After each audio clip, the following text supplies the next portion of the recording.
Are censored doors efficient and effective in PEIH building for current society?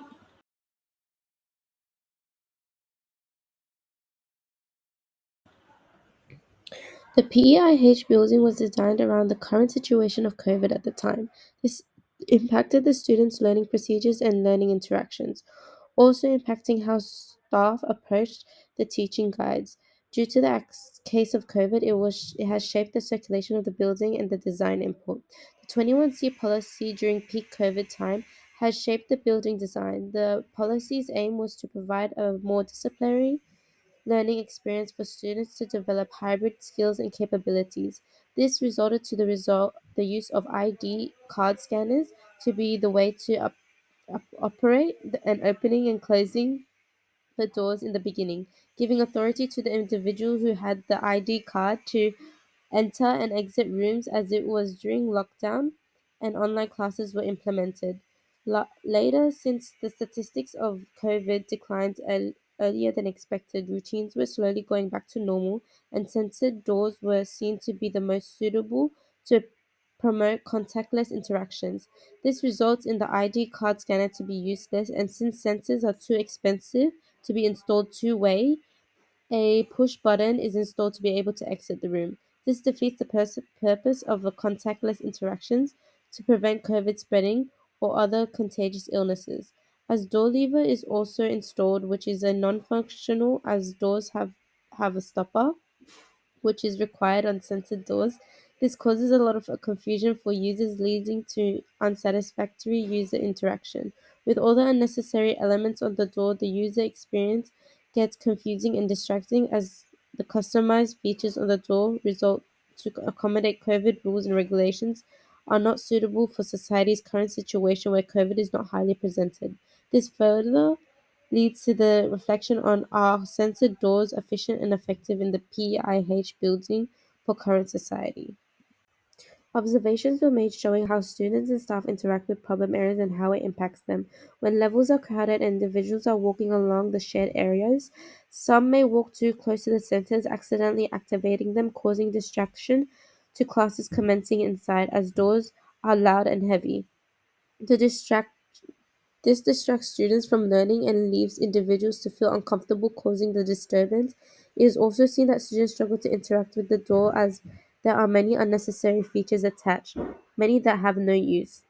Surveys have given an overview of the user's average experience and interactions with the problem areas. This provides evidence that backs up the hypothesis and addresses the problem statement. Brainstorming and sketching of problem helps identify future issues and where they start and how they may be solved. It identifies design failures and how we can enhance user experience, allowing the positive user experience. Journey maps break down the scenario and touch points where the user meets problem areas that lead to a negative experience. Other brainstorming maps like concept modeling, storyboard, empathy mapping, affinity map, user persona, journey maps, taxonomy, concept modeling, foresight strategy dismantles the issue in distinctive categories, further re-evaluating the situation to expand the design process to conclude a solution.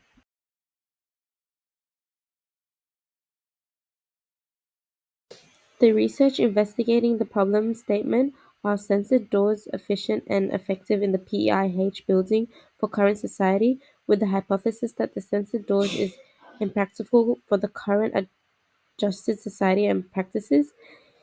Using various methodological methods to collect primary and secondary data, it is evident that the censored doors are inefficient and not effective in catering a positive user experience.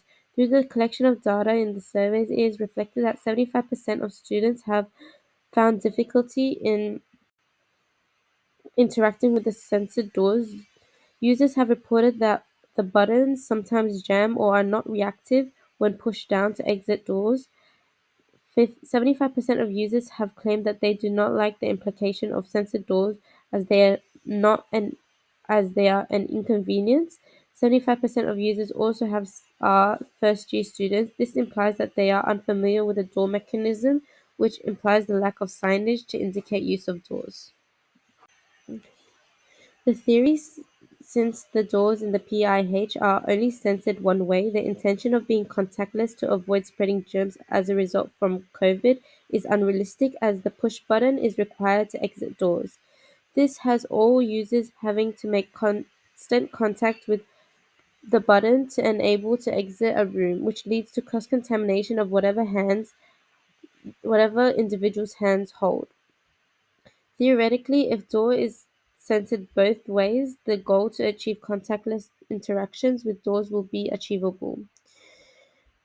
However, it will cost the university a lot of money to install two-way censored doors. A cheaper and practical alternative may be manual levers that are easier to control and operate. Since COVID is not a threat in society anymore, returning to old practices and practical and convenient makes it practical and convenient to achieve user satisfaction.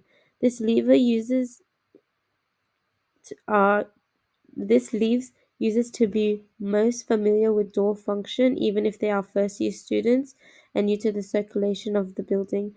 As door levers are a universal function, it will be more convenient and efficient to use. This will eliminate the heaviness of the door that makes it difficult to open and close manually, and it will eliminate the noise that makes it distracting when entering and exiting.